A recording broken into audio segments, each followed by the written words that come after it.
Welcome to the Tech Egg. Don't get scrambled. Enjoy the video. You start by opening Chrome and jumping straight to the tab overview so you can act quickly. Tap the tab switcher icon, usually a square or number, so you can see every open window.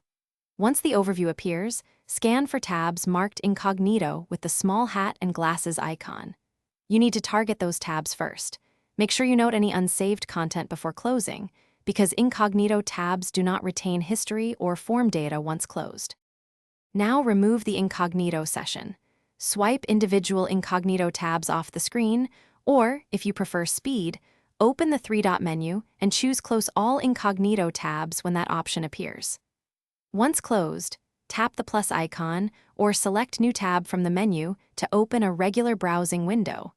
That action restores standard browsing with history and cookies. Make sure you see the normal colorful Chrome logo rather than the Incognito hat. Finish by verifying you're in a normal tab.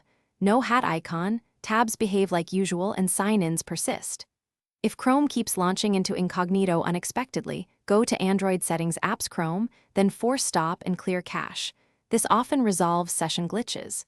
Make sure Chrome is updated. If problems continue, restart your phone.